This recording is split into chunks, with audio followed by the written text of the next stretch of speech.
Pinagalitan ng husto ng kanyang tiyahin ang babaeng ito. Dahil hindi na niya matiis, kinuha niya ang florera sa istante at ibinagsak sa ulo ng kanyang tiyahin. Nagsimula ang kwento maraming taon na ang nakalipas noong natuklasan ng ama ni Gianni na ang kanyang asawa, nang wala siya sa bahay, ay nakikipagrelasyon sa kanilang kapitbahay.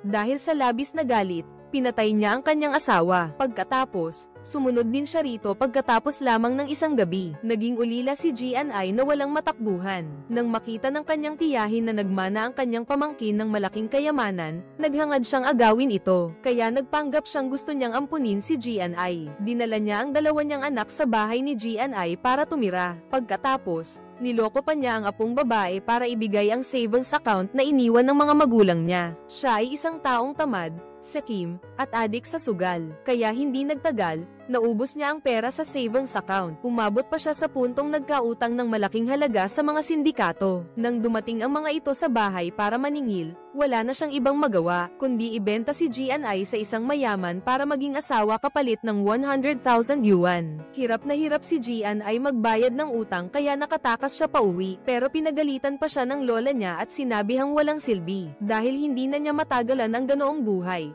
hindi na nakapagtimpi si Gianni. Matapos niyang ihampas sa ulo ng kanyang tiyahin ang isang florera, nagdesisyon siyang mag-isa na lang pumunta sa syudad para magtrabaho. Matapos ang isang gabing pagbiyahe, nakarating na si Gianni sa syudad. Nang makita niya ang masiglang kalsada at ang mga babaeng magaganda ang pananamit, naramdaman niyang napakabukid niya nang dumaan siya sa isang kainan. Gusto niyang umorder ng isang mangkok ng noodles pero napansin niyang kalahati lang ng pera ang meron siya. Sa wakas, nahirapan siyang kumbinsihin ang may-ari na magbenta ng kalahating serving ng noodles para lang mapuno ang gutom niyang tiyan. Narinig niyang nagrereklamo ang may-ari na may kumain daw na hindi nagbayad. Sinabi ni Gianni na pwede siyang magtrabaho para sa kanila, basta't bigyan lang siya ng makakainan at matutulugan. Noong una, ayaw ng may-ari na kumuha ng tao pero nakita niya na mabilis at masipag si Gianni. Nagdesisyon siyang panatilihin siya.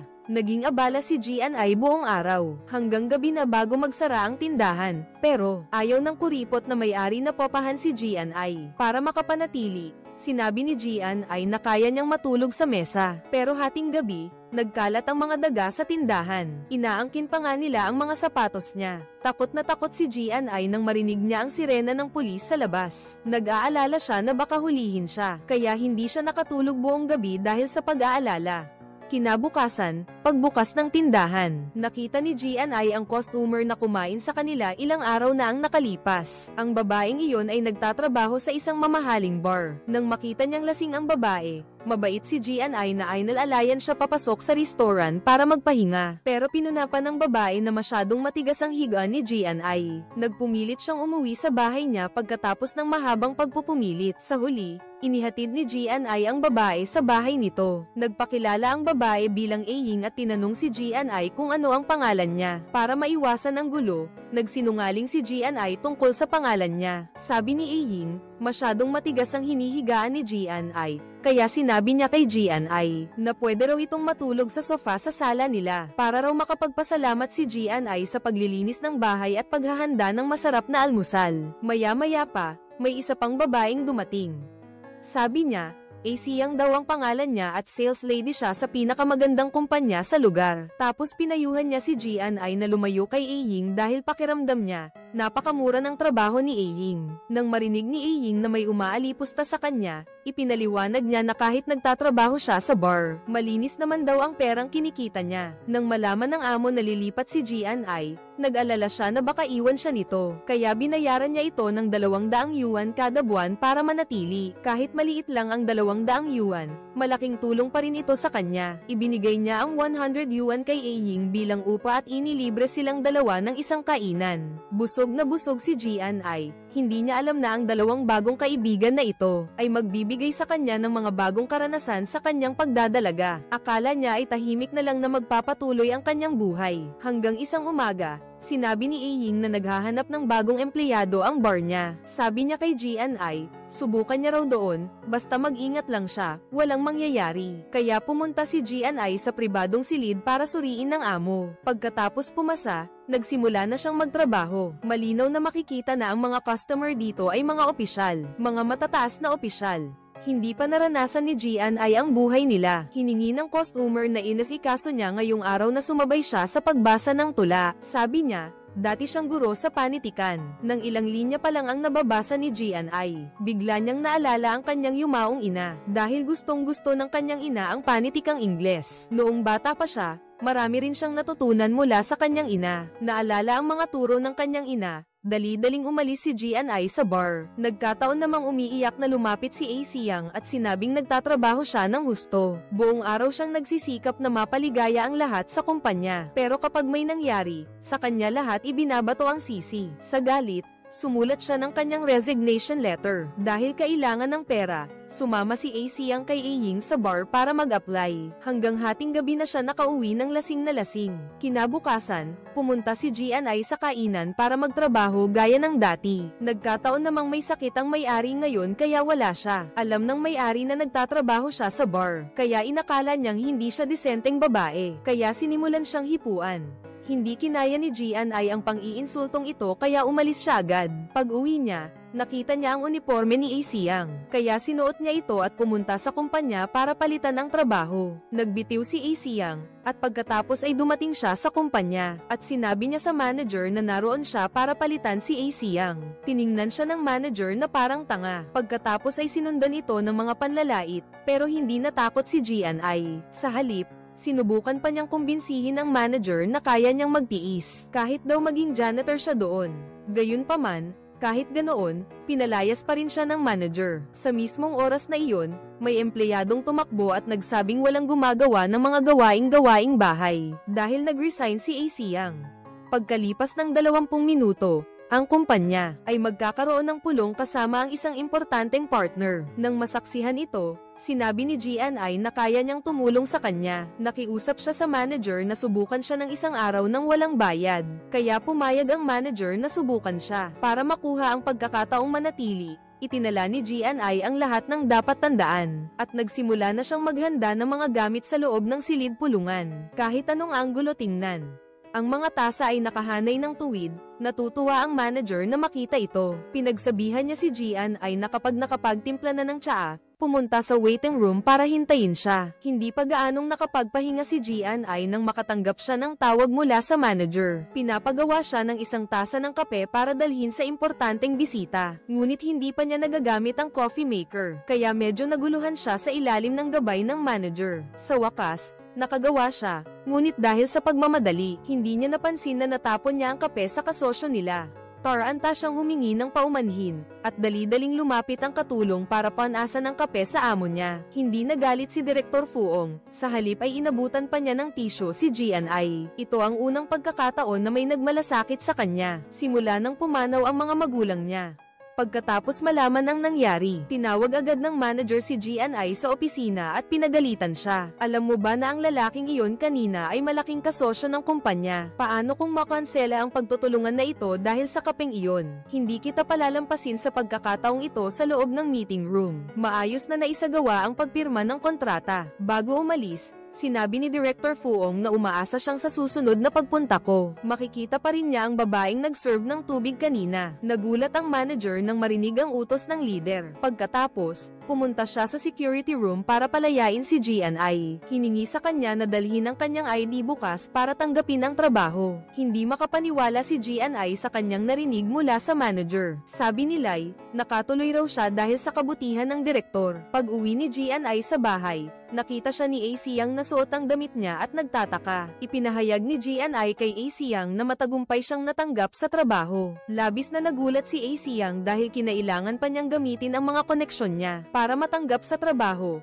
Pero total, ayoko na rin naman ang trabahong to. Kung gusto mo, sa iyo na. Binati ng dalawang kaibigan si Gian sa pagkakahanap niya ng trabaho. Pero ang problema, walang ID si Gian. Dahil sa pagmamadaling tumakas noon, hindi niya nadala ang kanyang mga papeles. Kaya naman, dinala ni Ying si Gian sa kaibigan niya para gumawa ng 2 pansamantalang ID. Kinabukasan, Nang pumasok sa trabaho, nahihiyang inabot ni GNI ang ID sa kanyang manager. Dahil natatakot siya na baka isang araw, matuklasan ng kumpanya na peke ang ID na ginagamit niya. Pagkatapos, dinala siya ng manager para ipakilala sa iba't ibang departamento. Si GNI ay nagtatrabaho sa logistics, na siyang responsable sa maliliit na gawain. Para sa mga kasamahan niya sa kumpanya, tulad ng pagpi-photocopy ng mga dokumento, pagtitimpla ng kape o tsaa, pagbili ng pananghalian, sa unang araw pa lang niya sa trabaho. Siya na ang naging tapunan ng galit ng kanyang mga kasamahan. Yung mahahalagang dokumento sa board, binura rin niya. Tapos halos kalahati ng order sa pananghalian, mali. Yung pinaghirapan niya ng kalahating araw, nakaaway pa ng maraming tao. Pinakiusapan siyang mag-fax ng katrabaho niya. Pero hindi niya pala alam yun. Pinapanood na lang niya yung katrabaho niya habang ginagawa yun. Hindi pa nga siya nakakatapos mag-aral ng 5 minuto. Nagpadala na naman ng isa pang kopya si Liang Bing, yung pinakamagaling sa opisina. Agad-agad namang pinadala ni GNI sa kausap niya. Pero pagkatapos, napag-alitan siya. Kasi kailangan pa raw ay edit yung laman ng dokumento. Bakit ka nakikialam? Sabi mo ipadala ko, di ba? Sinabi ko lang kanina. Hindi mo ba naiintindihan? Paano ka ba nagre-recruit ng tao? Kailangan dito ng taong tutulong, hindi para gumawa ng gulo. Anong problema? Ako. Nagpadala ako ng maling fax. Pati ba naman yun? Mali pa rin. Isang masamang araw ang nangyari sa loob ng banyo. Alam ni GNI na kaya nag-resign si A. Siang ay dahil pinagalitan siya ni Liang Bing. Pagbalik niya, hindi siya pananghinaan ng loob. Sa halip tinanong pa niya si A. Siang tungkol sa mga gusto ng bawat katrabaho. Sa ikalawang araw, matagumpay niyang nalampasan ang mga pagsubok pero wala pa ring balak si Liang Bing na palampasin siya. Nang linisin niya ang mesa ni Liang Bing, inakusahan agad ni Liang Bing si GNI na nagnakaw ng gamit niya para magbitiw ito sa trabaho. Buti na lang at pinatunayan ng katrabaho niyang babae ang sinabi ni GNI. Alam din ng mga boss sa kumpanya na matigas ang ulo niya. Pero dahil may kakayahan siya, walang nang ahas na galawin siya. Pinayuhan ng manager si GNI na lumayo kay Liang Bing. Pagdating ng gabi, nag-agawan silang dalawa sa pagbabayad. Kahit ilang 10 yuan lang ang halaga, alam nilang dalawa si GNI. Kumikita ng pinakakaunti kaya hindi sila kayang maging malupit. Pinapayuhan ni A. Siang si GNI na magtrabaho rin bilang tagapagbigay aliw tulad nila, para hindi na raw nila problemayan ng pera. Pero si GNI ay desidido ng umasenso sa kumpanya. Nang tumingala siya, nakita niya ang balita tungkol sa pagsusulit sa kolehiyo. Napaiyak si GNI nang maalala niya kung paano niya sinira ang kanyang pangarap. Para itago ang kanyang nararamdaman, nagsinungaling siya na masyadong maanghang ang noodles kaya siya napaiyak. Sa mga sandaling ito, hindi niya alam kung ano ang mangyayari sa kanya sa hinaharap. Kahit hindi komportable, kailangan pa rin kumita para mabuhay. Hanggang sa isang araw, pagkatapos ng trabaho, hindi sinasadyang narinig niya si Liang Bing, na nakikipagtalo sa kanyang nobyo sa telepono. Hindi matanggap ang resulta na hiniwalayan siya ng nobyo niya. Diretsyong tumakbo si Liang Bing sa banyo para dahan-daang makita ang tumpok ng dugo sa sahig. Dali-daling humingi ng tulong si GNI at bukod pa rito, mabait pa siyang dinala ito sa ospital. Pinayuhan ni Liang Bing si GNI na sa susunod na magkaroon siya ng nobyo, huwag na huwag siyang magsasakripisyo ng sobra. Sabi ni GNI, hindi raw siya magmamahal habang buhay. Hindi pa raw siya magpapakasal dahil hindi raw niya kayang lumabas sa anino ng nakaraan. Ang kasal ng mga magulang ko ay dahil nailigtas nila si Liang Bing. Kaya naman, hindi na sila nagkakagulo ngayon. Hindi nagtagal, ipinaalam ni A. Ying na lilipat na siya, dahil may nakilala siyang isang matagumpay na lalaki sa bar. Binilhan siya nito ng bahay at kotse, sa kondisyon na dapat siyang magsilang ng isang lalaki para dito. Nag-aalala si GNI na baka maloko si A. Ying. Sabi ni A. Ying, kung sakaling dumating ang araw na wala na siyang mapuntahan, babalik siya sa kanila, dahil palagi niyang itinuturing na tahanan ito. Pagkaalis ni A. Ying, sinabi rin ni A. Siang na mayroon na siyang boyfriend, baka raw malapit na rin siyang lumipat. Ngayon, may kinakaharap na problema si Liang Bing. Bumili ng isang lote ng produkto ang kasosyo niya sa ibang bansa, pero hindi pa rin nila natatanggap. Noong una, dahil mataas ang processing fee, hindi sila nakipagtransaksyon sa pamamagitan ng letter of credit. Ngayon, hawak ng kabilang panig ang kahinaan nila at hinihingi nilang magbaba ng presyo ang kumpanya. Walang nagawa si Liang Bing kundi gumawa ng bagong kontrata. Hindi pa tapos ang trabaho, nakatanggap si Liang Bing ng text mula sa boyfriend niya na nag-aaya bumalik. Nagmamadali siyang maghanda para sa date niya bago niya pakiusapan si GNI. Natulungan siyang suriin ang mga nilalaman ng kontrata. Kung walang problema, ipadala na agad sa kabilang partido. Pagkaalis ni Liang Bing, nakatanggap si GNI ng tawag mula sa ibang kumpanya ng foreign trade. Sabi nila, kulang ng halos 13 metro ang kargamento dahil apektado ang oras ng pagkumpleto ng proyekto, kaya humihingi sila ng bayad pinsala. Gamit ang mga natutunan niya sa mga nakaraang araw, mabilis niyang natagpuan ang kargamento at agad na nagpadala ng fax sa direktor para sa pagtutugma. Ang pagkakamaling ito ay dahil sa kalituhan sa resibo ng kargamento ng kumpanya nila. Pagkatapos maayos ang lahat,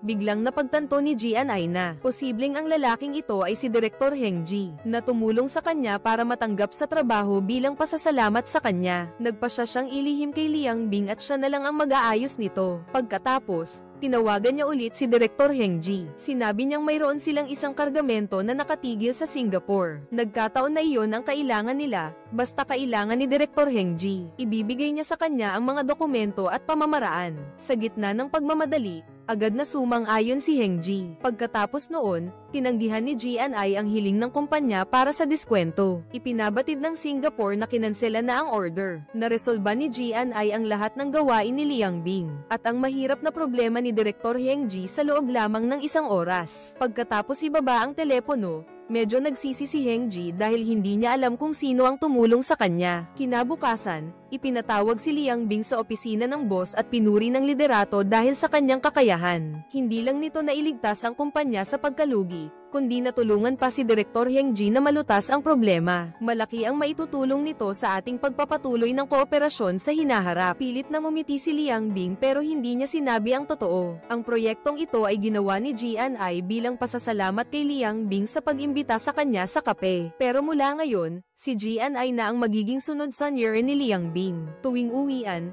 iniiwan ni Liang Bing ang kanyang trabaho kay GNI para tapusin, habang siya naman ay nakikipag-date sa kanyang boyfriend pagkatapos ng isang araw na pagod sa trabaho. Nakatanggap naman si GNI ng abiso na lilipat na si A. Siang. Ngayon na mag-isa na lang siyang nagbabayad ng upa, hindi niya alam kung paano siya magkakasya. Hindi nagtagal pagkatapos niyang tulungan si Liang Bing. Nakarating ito sa mga kasamahan at sa mga nakatataas. Kinukot siya ng mga kasamahan si GNI na huwag daw siyang gumawa ng hindi niya trabaho. Tutal, isa lang naman daw siyang tagalinis. Pinayuhan ng manager si GNI na huwag nang magtrabaho para kay Liang Bing. Kahit gaano pa siya kasipag, ang mga nagawa at bonus ay mapupunta pa rin sa iba. Alam ng manager na ayaw niyang maging tagalinis, kaya ibinigay ko sa kanya ang bagong listahan ng hiring ng kumpanya. Kapag nakapasa siya sa pagsusulit, magiging sales agent na siya. Pero nagsumikap si GNI ng isang buong buwan, pero hindi niya nakita ang pangalan niya sa bulletin board. Malinaw na nasa top 3 ako. Pero hindi niya alam na si Liang Bing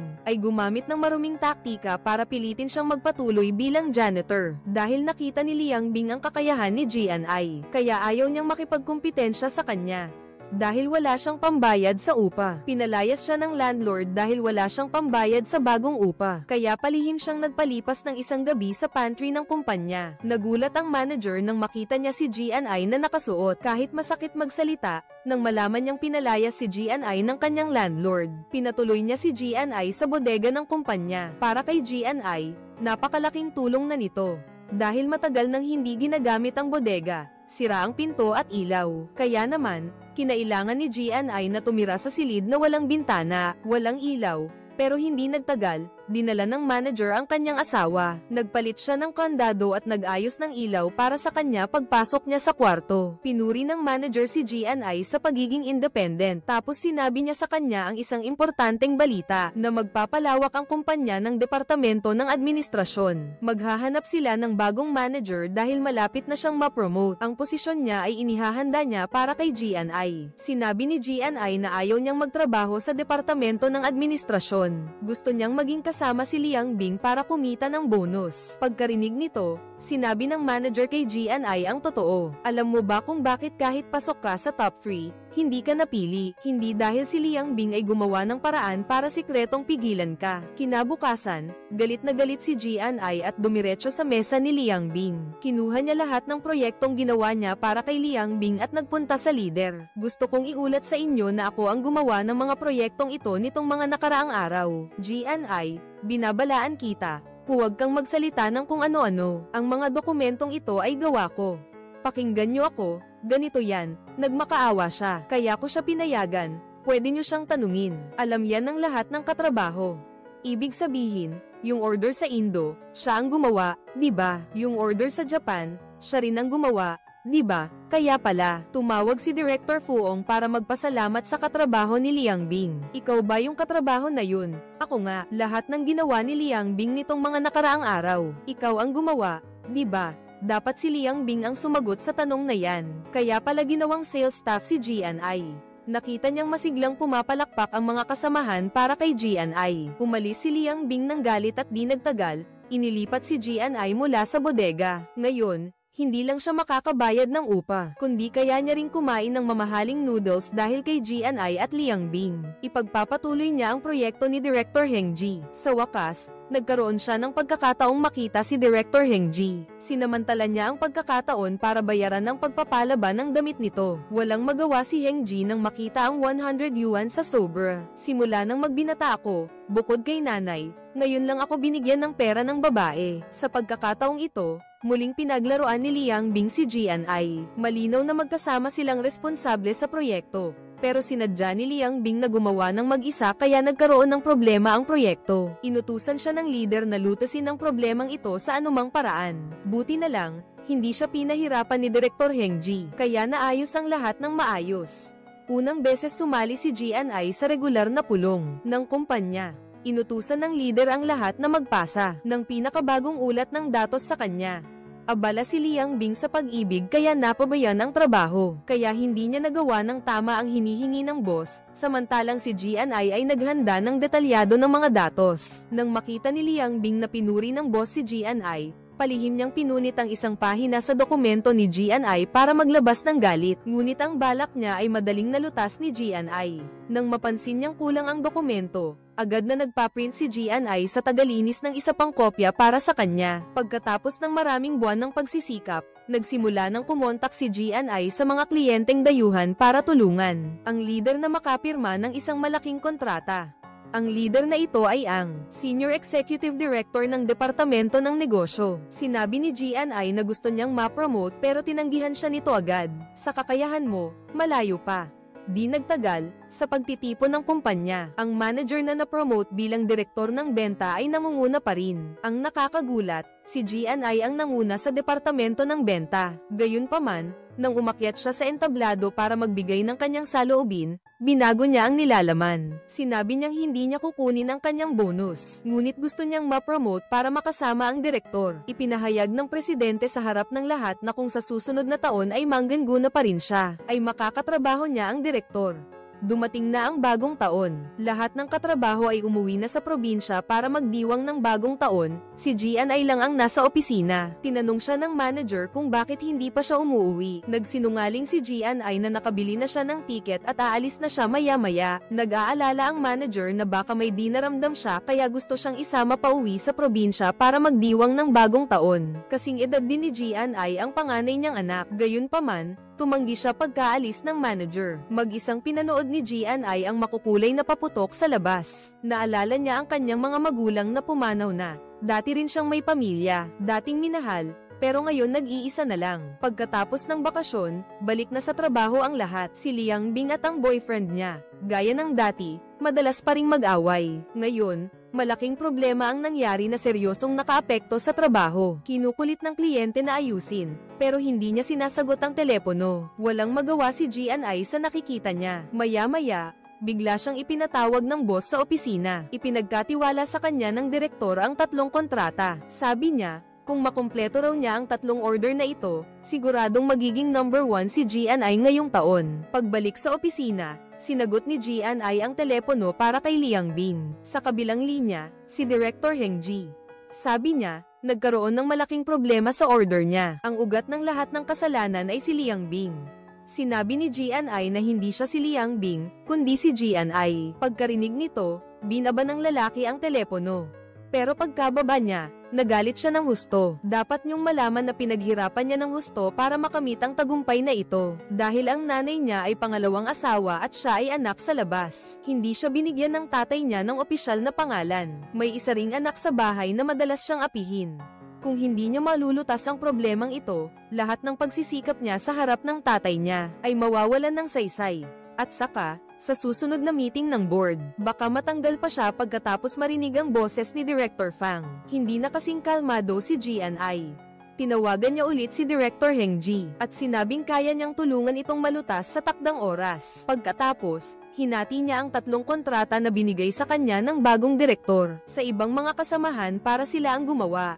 Pinapaalalahanan siya ng mga kasamahan niya, kung susuko ka sa mga kontratang ito, hindi ka magiging numero 1 ngayong taon. Walang pakialam si GNI tungkol dyan. Inutusan niya si Liang Bing na dalhin sa kanya ang mga kontratang may mali. Una, pupunta siya sa shipping department para ayusin ito, pero ayaw baguhin ng empleyado ang impormasyon, at sinabi pa sa kanya na humanap ng ibang tao. Pinagbantaan siya ni GNI na ang kargamento niya sa pagkakataong ito ay lumampas sa 2 tonelada. Kung tutulungan mo ako sa pagkakataong ito, itatago ko ang sikreto mo. At saka, sa susunod na may kontrata, ikaw ang unang maaalala ko. Sinabi naman ng lalaki na kahit ayusin ko pa yan para sa'yo, kailangan pa rin. Hindi aabot sa takdang oras kung 15 araw ang aabutin sa customs. Pagkatapos makuha ang bill of lading, nagpunta si GNI sa boss niya para maghanap ng solusyon. Ipinakilala ng leader sa kanya ang isang dating kaibigan na nagtatrabaho sa customs. Kinabukasan, dumating si GNI ayon sa usapan. Una, pinuri niya ang kausap dahil marunong itong mag-alaga sa sarili kaya mukhang bata. Pagkatapos ng ilang usapan, nalaman niyang mayroon din itong anak na babae. Sa gayon, nakakuha ng simpatiya si GNI. Nakita ng kausap na nahihirapan ng babaeng kaedad ng anak niya, kaya sinabi niyang tutulungan niya ito. 1 araw na lang ang natitira. Mahirap ito para sa lahat. Si GNI ay sobrang abala kaya wala na siyang oras para magbanyo. Sabi rin ng mga leader, masyadong maikli ang oras, parang wala ng pag-asa. Pero pagkatapos noon, tumawag ang customs at sinabing naaprobahan na ang kargamento. Muling natulungan ni GNI si Director Heng Ji na malutas ang problema. Nagulat si Director Heng Ji nang malaman ito. Agad niyang inutusan ang kanyang mga tauhan na kunin ang mga produkto sa daungan. Ang krisis ng kumpanya sa pagkakataong ito ay matagumpay na nalutas, na naging dahilan para madaling mapabilang si Director Heng Ji sa top 10 ng mga leader ng kumpanya. Pero si GNI naman ang nahihirapan kahit na tinulungan niya ang kumpanya na malutas ang problema. Pero nawala pa rin ang posisyon niya sa departamento ng negosyo. Ang posisyon niya ay napalitan ng isang bagong graduate. Hindi lang mayaman ang taong iyon, kundi nagtapos pa sa isang kilalang universidad. Ang matagal nang hindi nagkikitang kaibigan, pagdating pa lang, nakilala na siya ni Wenzin. Medyo kinakabahan si GNI nang makita niya ang taong iyon. Hindi niya inaasahan na lalapitan siya ni Wenzin. Sabi ng babae, nagpadala lang daw siya ng resume ng basta-basta. Hindi niya akalaing matatanggap siya. Tinanong pa niya si GNI kung hindi pa raw ito nakapagtapos ng kolehiyo. Sabi ni GNI, noong una raw, tagalinis siya rito, tapos na-promote siya. Nagmakaawa siya kay Wenzin, na huwag sabihin sa pamilya niya na nagtatrabaho siya rito. Mayabang na sinabi ni Wenzin na wala siyang pakialam sa personal na buhay nito. Pagkatapos, inutusan niya si GNI na ipagtimpla siya ng tsaa. Narinig niya kung paano tawagin ng mga katrabaho si GNI. Napagtanto ni Wenzin na kapantay niya si GNI. Maya-maya pa, nakatanggap si Wenzin ng tawag mula sa kaibigan. Inaanyayahan siya nitong kumain para ipagdiwang ang pagkakahanap nilang dalawa ng trabaho. Ngunit bago umalis, naiwan niya ang kanyang susi. Narinig niyang sinabi ng katrabaho na pupunta siya sa isang restaurant para maghapunan. Dahil padaan si GNI, dinala niya ang susi sa kanya at nakasalubong si Yiming. Lumaki siya kasama sina GNI at Wenzin. Noong nag-aaral pa, madalas niyang binubuli si GNI hanggang sa binugbog siya ni GNI. Kahit laging nakabuntot kay Wenzin, si GNI pa rin ang nasa puso niya. Naiirita si Wenzin na nakikitang hinahabol ng kaibigan niya si GNI. Pagkatapos nilang mag-usap, nalaman ni GNI na pagkatapos ng nangyari noon, hindi raw siya nagsumbong sa pulis. Sinabi ni Yiming kay GNI na magtrabaho lang ng mapanatag. Kasabay nito, nagpatulong si Heng Ji sa kanyang ina na pumili ng regalo. Babalik siya sa China para makita ang babaeng maraming beses nang tumulong sa kanya. Pero nang magkita silang dalawa, sana raw may butas si GNI para pagtaguan dahil hindi siya pinansin. Hindi niya akalain na pagpasok pa lang niya sa kumpanya, binigyan na siya ng leader ng mamahaling kwintas na perlas. May kasama pang papel na nagsasabing, mula kay Heng Ji. Pagkatapos, tinawagan ni GNI para magpasalamat sa kanya. Hello, Director Heng Ji, natanggap ko na po ang regalo ninyo. Gustong-gusto ko po ito. Maraming salamat po. Pagkatapos niyang magsalita ng ilang pangungusap, napansin ni GNI na hindi siya nakilala nito kanina, at talagang ang sa pangalawang pagkikita, binaliwala na naman ni Heng-ji si GNI. Nakonsensya dahil hindi nakilala si GNI. Nagkahiyaan ang dalawa, nagngitian, tapos sabay na naghapunan. Nahihiya si GNI nang malaman niyang binago ni Direktor Heng-ji ang kanyang flight para imbitahan siya sa hapunan. Nakita ni Heng-ji na naiilang si GNI, kaya ibinaling niya ang usapan sa komplikadong operasyon ng kanilang kumpanya. Bumibili sa China, nagpiprint at nagtitina sa Timog Silangang Asya, at sa huli, nagtatahi sa Hong Kong. Malaki ang nagiging lugi dahil sa pagkakaiba ng presyo sa paglipat-lipat. Pinayuhan ni GNI si Heng-ji na mag-print at magtina na lang sa loob ng bansa. Ipinakilala niya na may kakilala siyang isang mapagkakatiwalaang pabrika. Samantalahin mo habang nag-o-order si Heng-ji. Tawagan mo si Yiming. Kahit na nasa larangan ng pag-imprenta at pagtitina si Yiming, hindi pa nakikipagtrabaho ang kumpanya niya sa mga dayuhang negosyante, kaya hindi siya naglakas loob tumanggap. Pero dahil sa kanyang mga nagawa, ipinaalam pa rin niya sa kanyang mga pinuno. Kinabukasan, pumunta si GNI sa kumpanya para mag-imbestiga. Natuklasan niya na ang kalidad ng kanilang mga produkto ay halos perpekto sa lahat ng aspeto. Pero ang problema ay wala silang maayos na sistema ng pamamahala. Magulo rin ang sample room. Pinayuhan niya ang kabilang partido na ayusin agad ang mga problemang ito. Para hindi mapahiya ang kumpanya ni Yiming, umarkila siya ng kotse. Isang marangyang kotse para sunduin si Direktor Fang, pero biglang nasira sa daan. Malayo pa ang pupuntahan at rush hour pa naman. Kaya umarkila na lang siya ng tricycle para sunduin ang direktor. Labis na nagulat si Heng-ji nang makita niya ito. Sa laki niyang ito, ngayon lang siya nakasakay dito. Dahil masikip, kinailangan niyang sabihan ng kanyang assistant na maghintay sa hotel. Pero mas nakakagulat pa ang mga sumunod na nangyari. Pasensya na. Ayos lang, ayos lang. Lagi na lang kayong nagbabanggaan. Sa wakas, nakarating na sa kumpanya ng pagtitina. Buti na lang at nasiyahan si Heng-ji sa kalidad ng produkto. Direkta siyang pumirma ng kontrata ng kooperasyon pagkatapos ng trabaho. Kailangan nang bumalik ni Heng-ji sa Hong Kong para magtrabaho. Habang pinapanood ang papalayo ni GNI, medyo nanghihinayang si Heng-ji.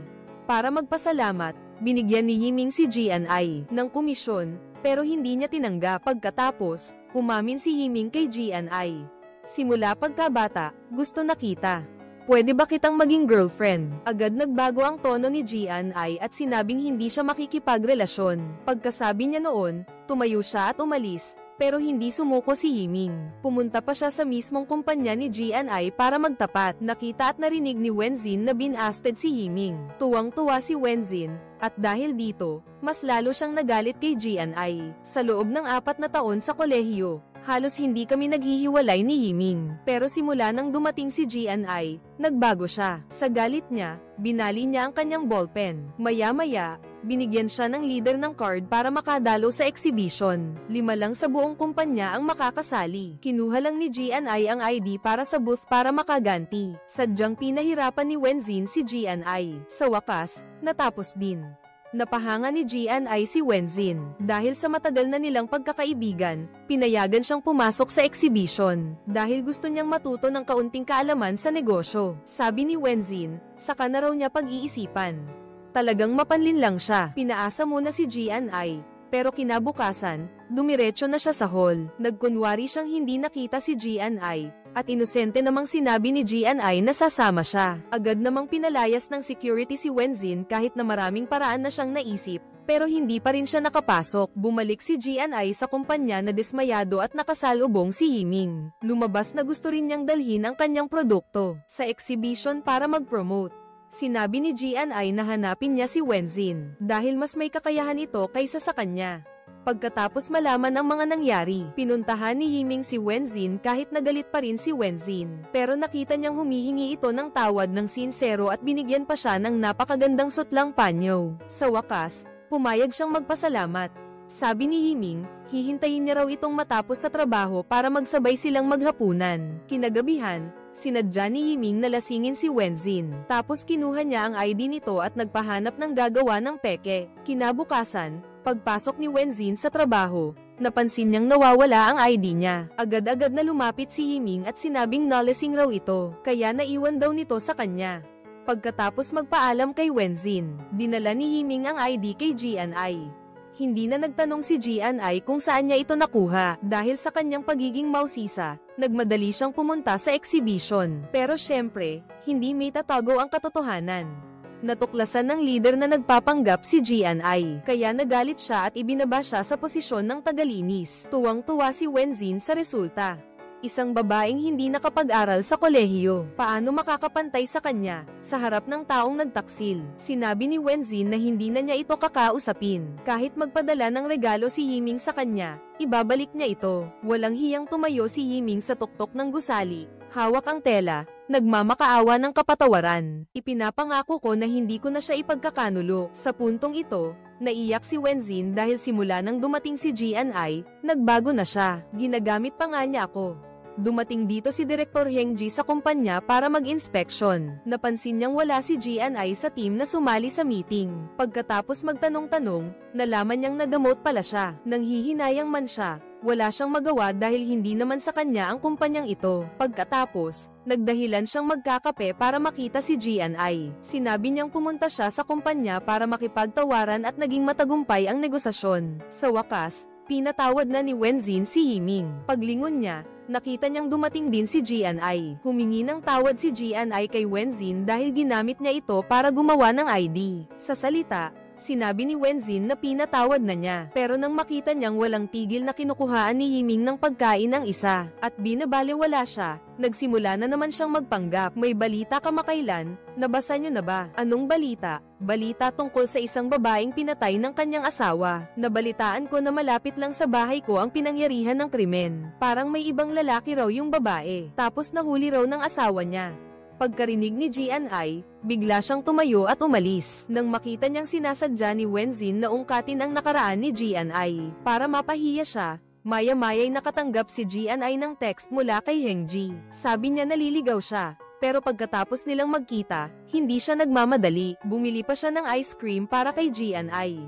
Ang pagkaligaw ay paraan para makita niya si Jian-ai. Nang makita niyang may ice cream sa ilong ni Jian-ai, maingat niya itong pinunasan. Pagkabalik ni Jian-ai sa kumpanya, nakatanggap siya ng di inaasahang balita na ibinalik na siya sa departamento ng negosyo. Dati raw, ibinabalang ng liderato si Jian-ai para bigyan siya ng leksyon. Alam ng buong kumpanya ang kakayahan ni Jian-ai. Paano naman magiging tagalinis ang isang talentong tulad niya? Pagkalipas ng ilang buwan, si Jian-ai at Wenzin kasama ang kanilang boss. Ngayon naman ay may gagawing pagbabago ang kumpanya. Ang direktor ng negosyo ay lilipat sa Shanghai para ma-promote. Kaya sa pagtatapos ng taon, kailangan pumili ng isa kina Wenzin at Jian-ai para pumalit. Nakita niyang pinupuri ng direktor si Wenzin, hindi nagpatalo si Jian-ai. Buong tiwala niyang iminungkahi ang sarili niya. Sinabing mas bagay siya kaysa kay Wenzin. Umaasa siyang tutulungan siya ng direktor. Kasabay nito, si Wenzin ay sinusuportahan din ng ibang leader. Kung ikukumpara kay Jian-ai,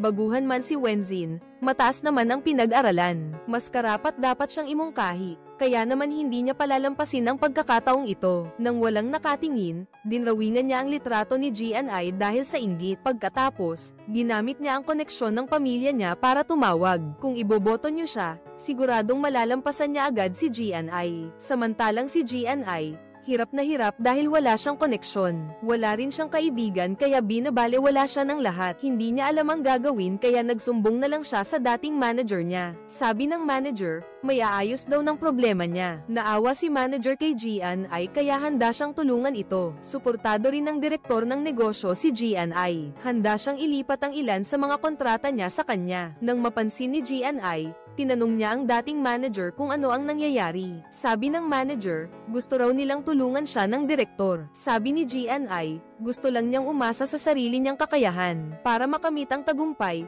walang nagawa ang manager at hindi nakapagsalita. Sabi ng direktor, kahit tinanggihan ni Jian-ai ang kanilang kabutihan, lalo raw niyang hinangaan ang determinasyon nito.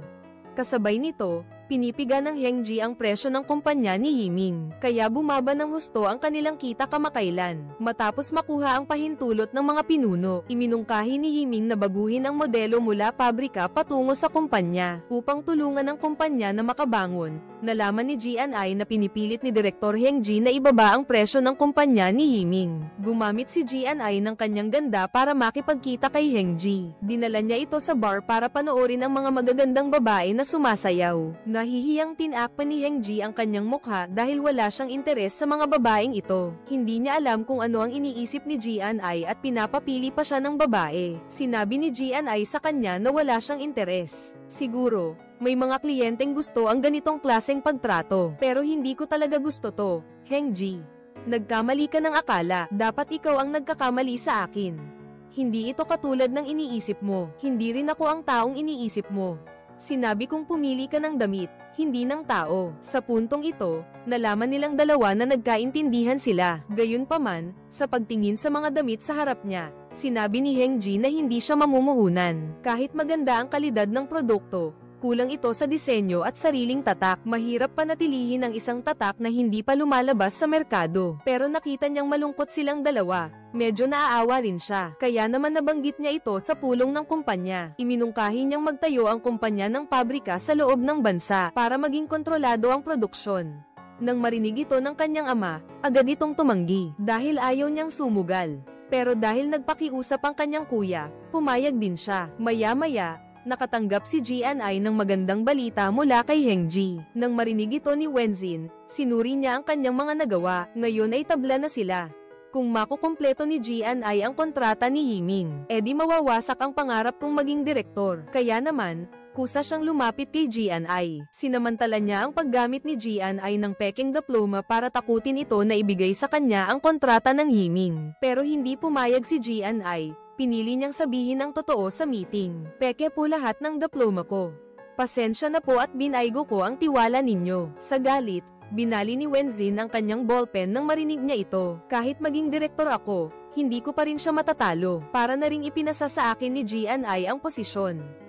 Nagpapasalamat si GNI sa kanya dahil binigyan siya ng pagkakataong sabihin ang totoo. Maraming leader sa kumpanya ang nakikisimpatya kay GNI. Nang disiplinahin siya at suspendihin, si Wenzin ang pumalit kay GNI. Siya ang naging responsable sa proyekto ni Direktor Heng-ji. Dahil sa kawalan ng pag-aalala at masusing pagsubaybay ni GNI, ang pagawaan na pinuhunan ni Direktor Heng-ji sa kumpanya ng Yiming ay nagkaroon ng malaking problema dahil gusto ng mga leader na kumita. Kaya binago nila ang ilang mahahalagang teknikalidad kaya hindi pasado ang mga produkto. Mabilis na nakarating ang balitang ito sa kaalaman ng kalaban ni Heng-ji. Nagpasya siyang itago ito para ang mga depektibong produkto ay mailabas sa merkado at hindi makakaganti si Heng-ji. At tuluyan ngang natalo ng husto si Heng-ji. Nasira ang reputasyon ng buong grupo sa isang gabi. Sa galit ng ama, sinibak niya si Heng-ji. Inutusan niya itong umalis sa grupo.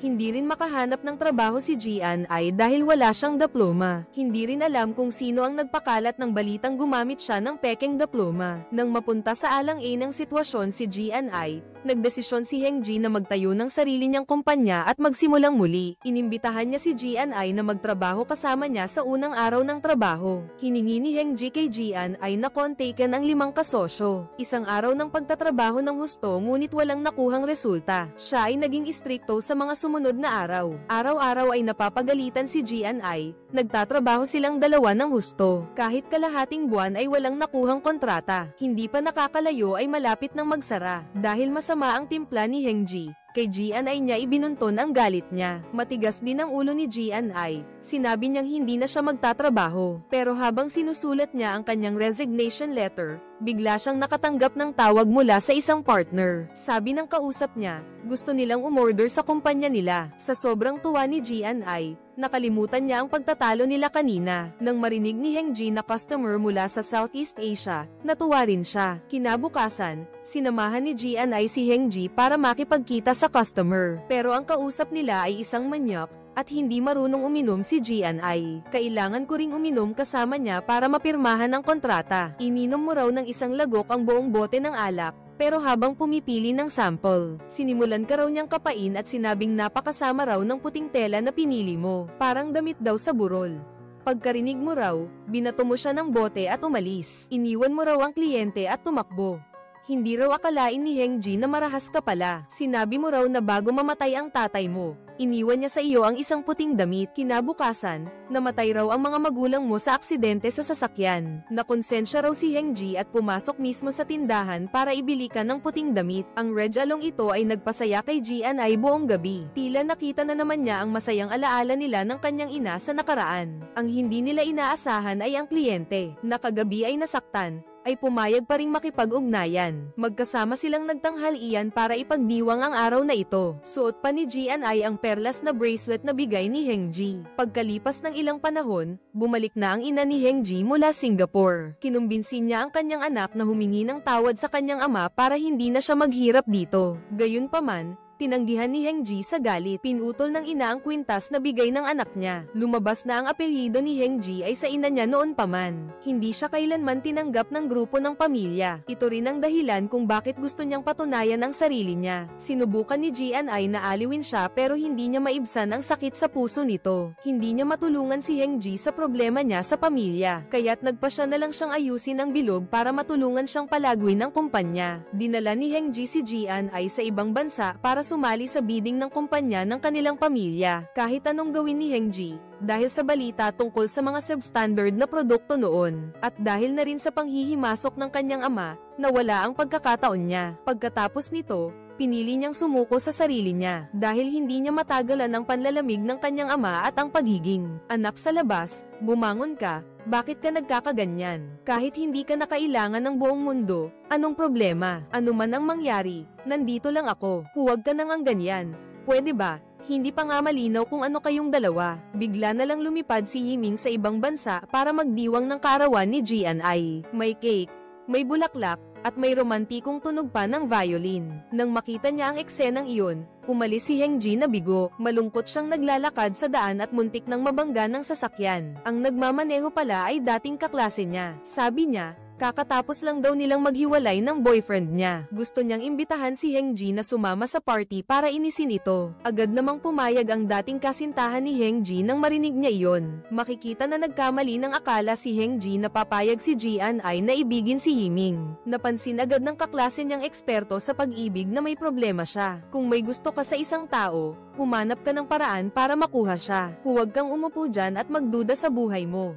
Pagkatapos, bumulong ang kaklase kay Hengji para turuan siya, pero nakuna ng litrato ang tagpong ito ng isang reporter na nagtatago. Hindi alam ni Hengji na tinanggihan na ni Jian-ai si Yiming. Sa mga oras na ito, hinahatid niya si Yiming pabalik sa kanyang bansa. Pagbalik niya, nakita niya ang kwarto ni Hengji pero hindi siya nang ahas na abalahin ito. Pagsapit ng gabi, si Hengji naman ang nakatayo sa harap ng kwarto ni Jian-ai, gustong kumatok pero umatras. Magkalapit lang sila, isang pader lang ang pagitan, pero parang napakalayo nila sa isa't isa. Kinabukasan, nabasa ni Jian-ai ang isang artikulo tungkol kay Hengji, at tungkol din sa kaklase niyang babae.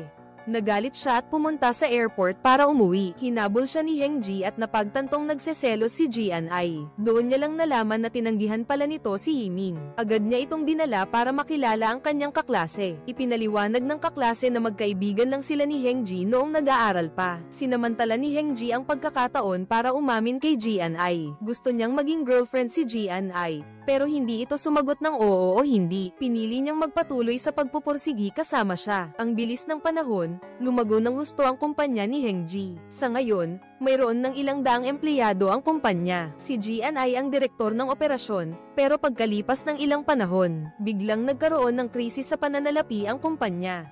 Pandaigdig ang epekto ng krisis na ito. Isa-isang kinakansela ng mga kliyente ang kanilang kontrata. Kaya, ang kumpanyang Kita Tayo pa lamang ay muling nahaharap sa panganib ng pagkalugi. Maraming empleyado ang nagbitiw dahil hindi sila nakakatanggap ng sahod. Ang krisis na ito ay nagdulot din ng pagbagsak sa grupo ng pamilya Hengji. Bumagsak ng husto ang halaga ng kanilang mga stock at hindi na ito maibenta agad. 70% ng mga order ay ibinalik. Sa madaling salita, naubos na ang kanilang kapital. Kung walang himalang mangyayari, malulugi ang grupo. Hindi alam ng ina ni Hengji ang mga nangyari, kaya pumunta pa rin sa accounting ng kumpanya para kumuha ng pera. Dahil 3 buwan na siyang hindi nakakatanggap ng panggastos, ipinabatid ng accountant na malapit nang mag-bankrupt ang kumpanya, kaya tinawagan ng ina ang kanyang anak para humingi ng tulong. Pero walang nangyari. Pagkatapos, Pinuntahan niya si Kapitan. Habang nag-iisip siya ng paraan, nakita niya ang kaklase ng kanyang anak. Doon niya nalaman na ang kuya ni Juliet ang nag-iisang boss na nakaligtas sa krisis pinansyal. Para pigilan ang pagsira sa kanyang magandang buhay, at para makabawi sa kanyang asawa, pumunta siya sa kumpanya. Sabihin mo sa asawa mo, makakatulong iyon para malampasan niya ang pagsubok na ito. Ang solusyon ay ipakasal ang anak kay Juliet. Samantalahin ang kasal na ito para makakuha ng malaking kapital. Tuwang-tuwa ang asawa sa ideyang ito.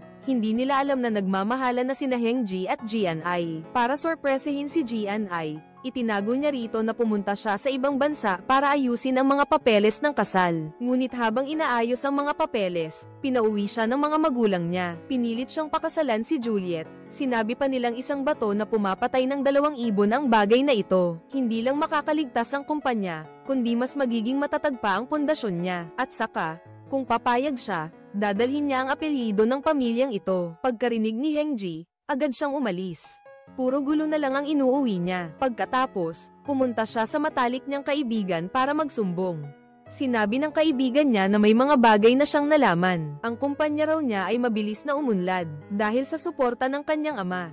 Doon lang nalaman ni Heng-ji na tinutulungan pala siya ng kanyang ama. Gayunpaman, hindi pa rin siya sumuko sa pagpapakasal kay Jian-ai. Maya-maya, pinuntahan niya si Juliet para humingi ng tulong para mapawalang bisa ang kasal. Sabi ni Juliet, isa lang naman itong kasal. Pagkatapos nating magpakasal, pwede kang magkaanak sa iba. Dalawa, wala tayong pakialam sa buhay ng isa't isa. Kailangan ng pamilya mo ng pera para malampasan ang paghihirap. At ang kuya ko ay tumatakbo sa eleksyon. Kailangan niya ng maraming relasyon na kapwa may pakinabang. Kaya bakit hindi natin gawin? Walang nagawa si Heng-ji at hindi makapagsalita pa uwi. Nabalitaan niya na may mag-asawang nagpakamatay. Dahil hindi nila nalampasan ang krisis sa pera, nagmakaawa pa sa kanya ang ina. Sa huli, pumayag si Heng-ji sa kanyang ama na makipag-engage lang kay. Hindi nagtagal pagkatapos ng engagement ni Heng-ji kay Juliet. Ginamit ng ama niya ang kasal ng anak para makakuha ng 1 bilyong yuan na kapital mula sa kanilang magiging pamilya. Noong panahong iyon, si Jian-ai, na walang kamalay-malay, ay nakasuot pa rin ng puting damit at kwintas na perlas na bigay ni Heng-ji. Naghihintay siya sa pagbabalik nito para mag-propose, pero nang magkita sila, ipinahayag ni Heng-ji na engaged na siya kay Juliet. Ipinaliwanag ni Heng-ji na napilitan lang siya at umaasa siyang maiintindihan siya ni Jian-ai. Dagdag pa niya, wala siyang nararamdaman para sa babaeng iyon. Nang marinig ang mga paliwanag ng lalaki, si Jian-ai, gusto ko lang siyang burahin sa buhay ko agad-agad. Pero may mapapangasawa ka na, paano tayo magsasama? Mapapasakin ka, hindi yan mangyayari. Bakit? Dahil hindi ako magiging kabit. Hindi ako kabit, ano ako, kerida, kasintahan, o pangalawang asawa. Kung magsasama tayo, dapat legal.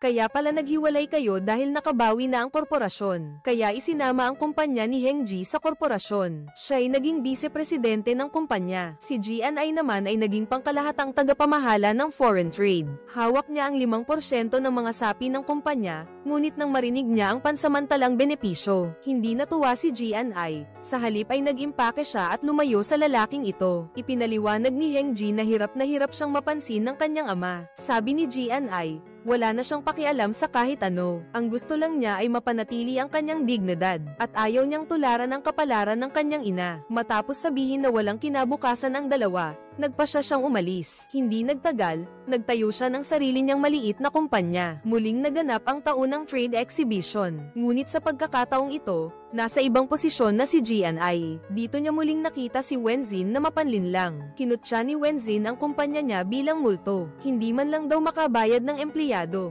Binawi ni Jian-ai ang kanyang business card. Pagkatapos ay sinalubong ang mga dayuhang kliyente. Nakitang masaya silang nag-uusap. Sobrang naiinis si Wenzin. Ayaw niyang makitang gumaganda ang buhay ni Jian-ai. Kaya naman, nagpaplano na naman siyang agawin ang mga kliyente ni Jian-ai. Hoy, anong ginagawa mo? Sira ka ba? Isa lang yang piraso ng papel ngayon. Nakapirma na ng kontrata sa akin ng partner. Kaya congratulations sa'yo. Hindi mo alam ang limitasyon mo sa sarili mo sa pag-agaw ng kliyente ko.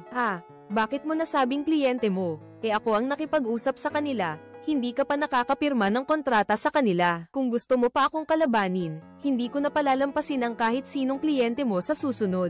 May sakit ka ba? Wenzin, Anong pakialam mo sa negosyo namin? Dahil mayabang si Wenzin, gusto siyang habulin ng pinsan niya para bigyan ng leksyon. Pero pinigilan siya ni GNI.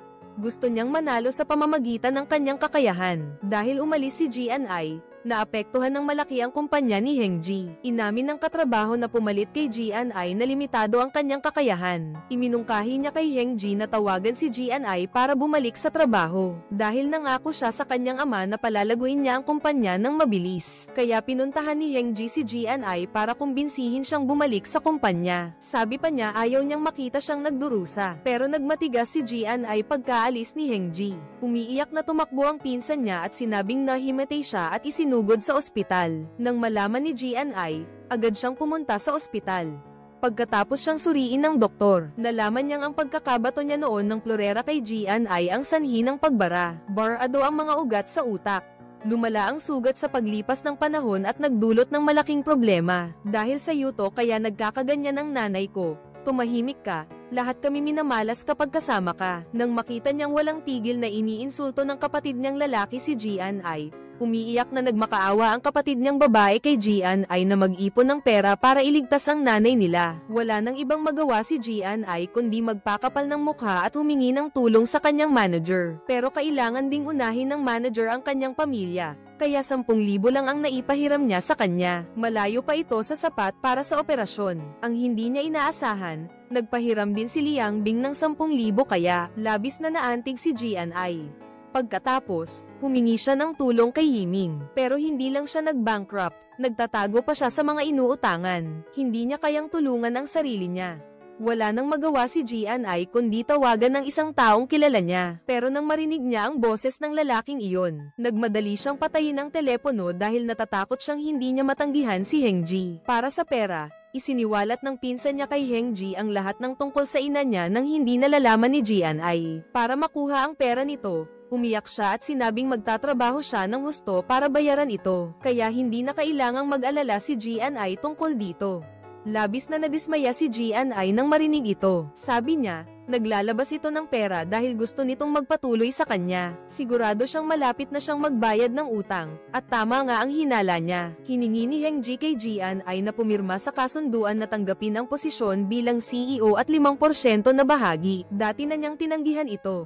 Hinding-hindi tatanggapin ni GNI ang mga kompensasyong ito. Hengji sabi niya, utang ko sa'yo kailangan kong bayaran, ngayon na mayroon na akong karera, kailangan mapasa akin ka. Buti na lang naoperahan siya agad kaya nakabawi ang kanyang kalusugan. Nakita niya ang galit ni GNI sa kanya. Sa wakas, nasabi niya ang kanyang huling paumanhin. Sa pagkakataong ito, labis na naantig si GNI, ngunit pinili pa rin niyang umalis. Dahil sa pagkabangkarote, nagsimulang pabayaan ni Yiming ang kanyang sarili. Araw-araw siyang lasing na lasing, nang siya'y pinakawalang-wala, lumitaw si Wenzin. Kahit na ang pangalan lang ni GNI ang binabanggit niya, inaalagaan pa rin siya ni Wenzin. Naglaro siya ng games, naghugas ka ng pinggan at naglinis ng bahay. Gusto niyang magsimula ng negosyo. Handa kang ibigay lahat ng iyong ari-arian sa kanya. Dahil sa ginawa ni Wenzin, nakaramdam siya ng labis na pagsisisi. Sa huli, pinili nilang dalawa na magkasama habang buhay. Sa kabilang banda, si GNI ay nahuhulog sa isang walang katapusang pag-ikot. Pumunta siya rito para magbayad ng utang.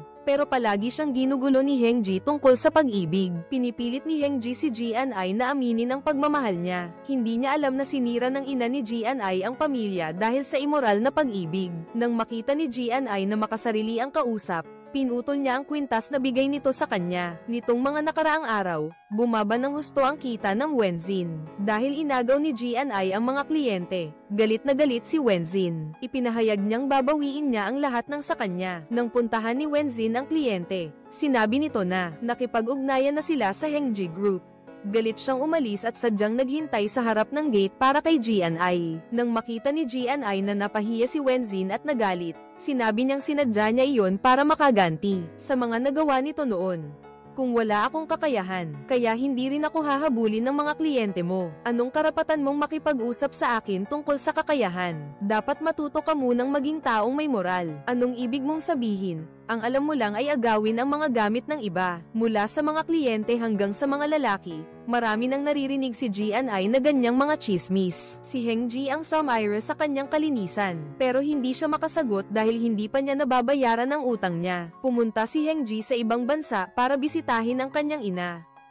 Alam ng ina na hindi kino-contact ng anak niya ang kanyang mapapangasawa. Agad niyang ginawa ang paraan para paglapitin silang dalawa. Kinabukasan, dinalaw ni Heng-ji ang kanyang mapapangasawang si Juliet. Isa siyang modelong maluho, mahilig sa karera, at adik pa sa droga. Ang kanyang marangyang pamumuhay ay ibinunyag ng mga reporter. Nakaapekto ito sa kampanya ng kanyang kapatid. Pagka-uwi niya sa bahay, sinampal siya ng kanyang kapatid. Nakita ito ni Heng-ji at agad siyang umawat, sabay sabi sa kanyang kapatid, "Ikaw ang mapapangasawa niya, kaya pagsabihan mo siya." Dahil sa ginawa ni Heng-ji, nakaramdam ng pag-aalala ang dalaga. Mula sa sandaling iyon, nagbago ang puso niya. Gusto niyang angkinin ang lalaking ito para sa kanya. Sa pagdiriwang ng ikatlong anibersaryo ng kumpanya, suot pa rin ni G&I ang damit na bigay ni Heng-ji sa kanya. Tuwang-tuwa si Heng-ji nang makitang hindi pa rin siya nakakalimutan ni G&I. Habang nag-aasikaso silang dalawa ng mga bisita, biglang dumating mula sa ibang bansa si Juliet. Nalaman niyang magsasayaw sina G&I at Heng-ji. Agad namang nagpanggap si Juliet na palitan si G&I.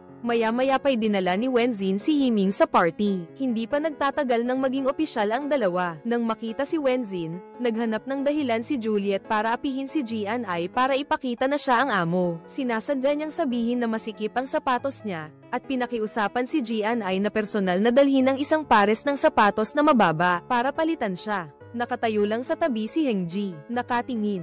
Labis na nababahala si Yiming nang makita ang eksenang ito. Hindi pa rin tumitigil si Juliet doon. Pinakiusapan niya si G&I na hawakan ang sapatos at hintayin siya. Maya-maya ay magpapalit ako ng sapatos. At talagang nang dumating ang sayawan, muling sinenyasan ni Juliet si G&I. Sinamahan ni G&I si Heng-ji sa hirap at ginhawa hanggang sa huli. Pero nakita lang niya itong sumasayaw sa iba. Ibinigay niya ang sapatos sa pinsan niya at umalis ng party. Nakita yun ni Heng-ji pero hindi niya hinabol dahil nag-assume lang si G&I. Nakita yun ni Yiming kaya iniwan niya si Wenzin para habulin si G&I. Alam niyang malungkot ito kaya nakipag-inuman siya at nagkwento. Nang makita ni Heng-ji na inaalo ni Yiming si G&I, lumapit siya para pigilan ito. "Layuan mo si G&I dahil mahal ko siya. Narinig mo ba?" Pagkarinig niya ni Heng-ji, nakipag-away siya. Binato ni Yiming ng bote ng alak si Heng-ji. Agad siyang sinangga ni G&I. Umiyak si Wenzin dahil nasaktan siya ng sobra. Mula noong high school, gusto na niya si Yiming sa loob ng 11 taon. Pero sa tuwing lumalabas si G&I, napapabayaan siya ni Yiming. Buong gabing naghintay si Juliet kay Heng-ji sa hotel, pero hindi siya bumalik. Sa mga oras na ito, may dalawang lalaking nagbabantay sa silid ng ospital. Pagkagising ni G&I, pinaalis niya silang dalawa. Pinagalitan ni Yiming si Heng-ji na hindi siya tunay na lalaki. Hindi raw niya kayang protektahan ang taong mahal niya. Sabi ni Heng-ji, komplikado ang sitwasyon nila at hindi yun maiintindihan ng iba. Sabi ni Yiming, walang komplikado, kung mahal mo, kung hindi, hindi. Huwag ka nang magpaligoy-ligoy pa. Mahal mo lang ang sarili mo. Dahil sa mga sinabi niya, nagalit si Heng-ji at agad bumalik sa hotel para sabihin kay Juliet. Sa simula pa lang, wala tayong pagmamahalan. Lahat ng ito ay gawa ng mga magulang natin. Kaya isipin mo kung paano natin kakanselahin ang kasal. Pagkarinig ni Juliet, tumanggi siya dahil gusto na niya ako ngayon. Idiniin ni Heng-ji na kung magsasama tayo, bibigyan lang kita ng buhay na parang impyerno. Mula pagkabata, ngayon lang ako binyantaan ni Juliet, lalo lang nitong kinamuhian si G&I. Maya-maya pa, nakatanggap ng tawag si Heng-ji mula sa kanyang tauhan. Hinihiling sa kanya na bumalik sa bansa para asikasuhin ang trabaho. Bago umalis, nangako siya kay G&I. Pagbalik ko, dalawang bagay ang gagawin ko. Una, aayusin ko ang trabaho. At pangalawa, kakanselahin ko ang kasal kay Juliet. Sabi niya, ngayon daw, sisiguraduhin kong si G&I, isang kasal. Labis na naantig si G&I sa mga salitang ito. Habang nagpapagaling, nakita ni G&I ang kanyang matalik na kaibigang si A-Ying na puno ng sugat. Sabi ng nurse, binugbog siya ng asawa ng lalaki kaya nakunan. Hindi alam kung saan nagtago ang lalaking iyon. Ngayon, para na siyang nasiraan ng bait dahil sa pagkabigla. Nang magising si A-Ying, matagal siyang inalo ni G&I. Pero sa huli, nagpakamatay pa rin si A-Ying. Sinabi ni Hengji ang kanyang intensyon na kanselahin ang kasal. Agad itong tinutulan ng kanyang mga magulang. Pagka-uwi niya, sinabi niya kay Jian ay na maghintay pa siya ng 5 taon. Sa loob ng 5 taon, kapag ako na ang namumuno sa kumpanya, pakakasalan kita. Nawalan na ng pag-asa si Jian ay, nagpasya siyang kalimutan na ang pagmamahal na ito. Hindi ko na kaya ang ganitong klaseng buhay. Hayaan mo na ako. Huwag mong isipin na aalis ka. Aalis talaga ako. Hindi mo ako mapipigilan. Hindi kita bibitawan. Pagkarinig nito ni Jian ay, tumakbo siya at tumalon sa ilog. Nang makita ito ni Hengji, agad siyang tumalon para sagipin siya, ngunit kahit anong hanap niya, hindi niya makita si Jian Ai. Nang akala niya ay nawala na siya, nakita niyang lumutang ang ulo ni Jian Ai. Sinubukan niyang sagipin si Jian Ai na mukhang mahina. Sabi ni Hengji na hindi na niya ito guguluhin. Tinanggap niyang palayain ito pagkatapos nilang maghiwalay. Nagdesisyon si Jian Ai na magsimula ulit. Isinauli niya lahat ng mga bagay na ibinigay sa kanya ni Hengji, kasama na ang mga parte sa kumpanya. Dahil nagbitiw si Jian Ai, kulang ang kumpanya ng CEO. Inutusan ni Hengji ang HR na maghanap agad ng taong papalit sa kanya. Nagkataon namang kamakailan lang ay nagpabeya si Wenzin sa trabaho dahil sa pag-ibig, kaya nakagawa siya ng malaking pagkakamali.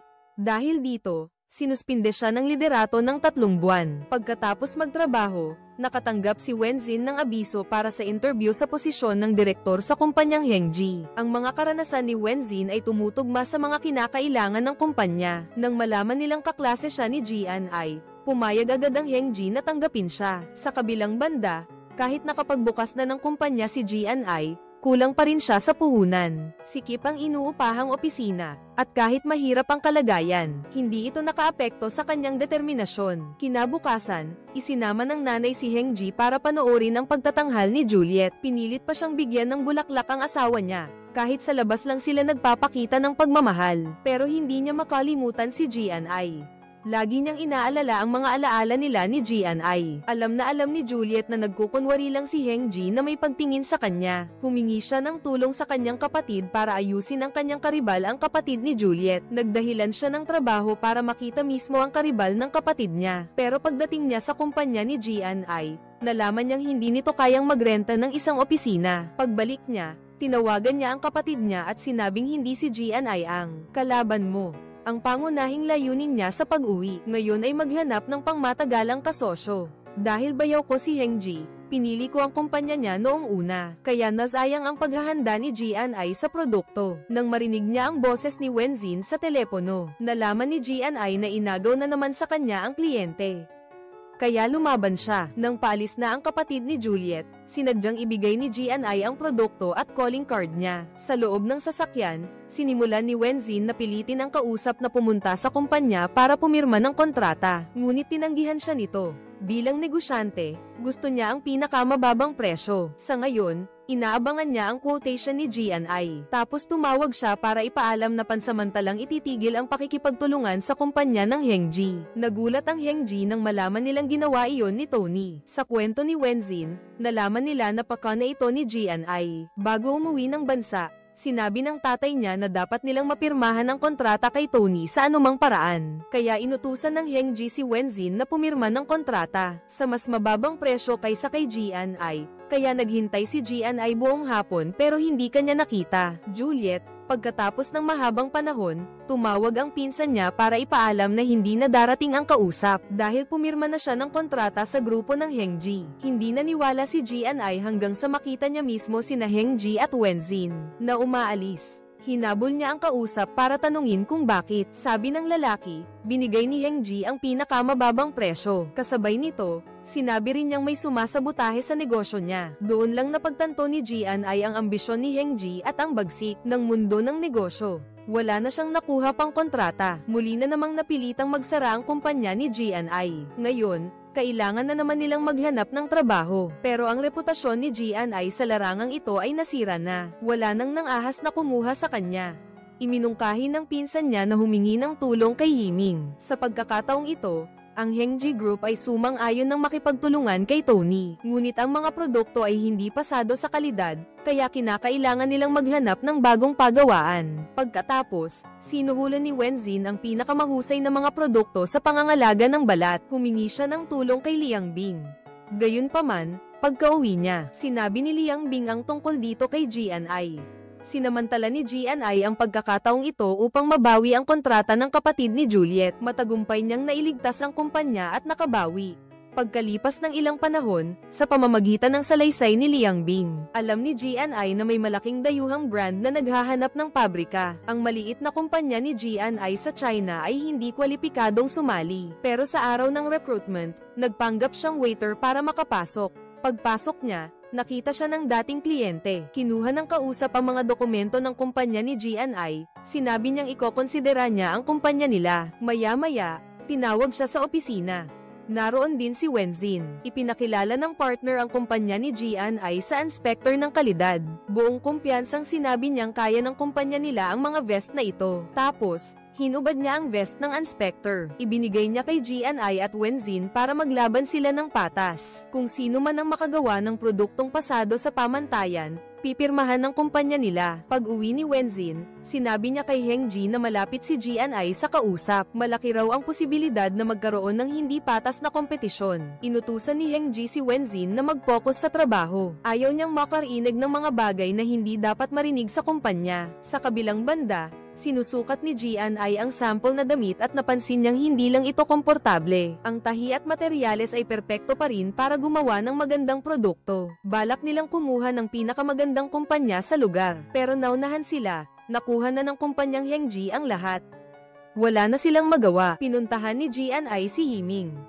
Pagkarinig ni Yiming, pumayag agad siyang tumulong. Agad nilang sinimulan ang pagsusuri ng mga sample. Sabi ng manager, limitado ang kapasidad ng pabrika.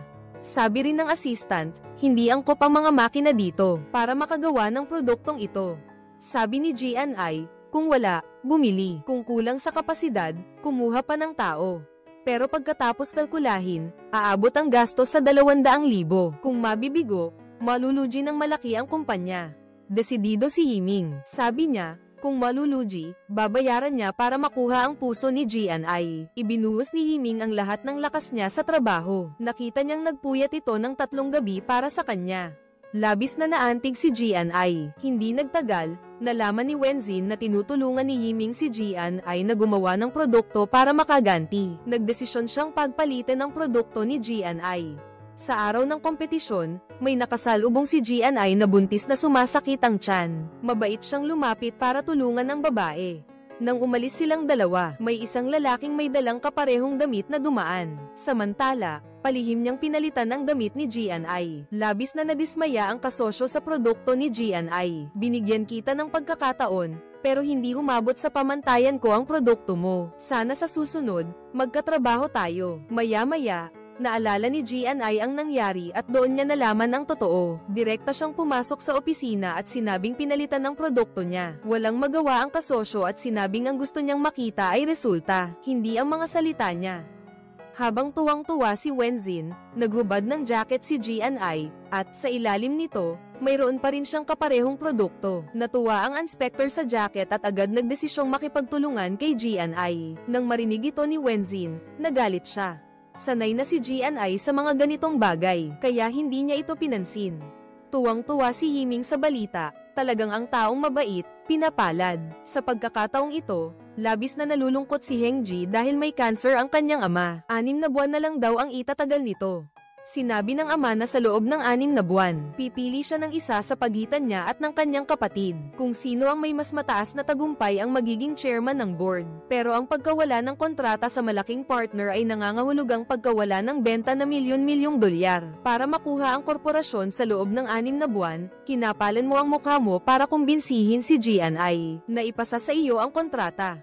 Basta pumayag siya, ipapasa mo raw sa kanya ang lahat ng malalaking partner at pabrika. Sabi ni GNI, para makuha ang kontratang ito, nagawa mong palitan ng produkto ko. Sabi ni Hengji, wala raw siyang alam tungkol dito. Tapos nagumpisa na naman siyang magdrama na malapit na raw siyang tumakbo para sa posisyon ng chairman ng board. Napakahalaga talaga ng kontratang ito.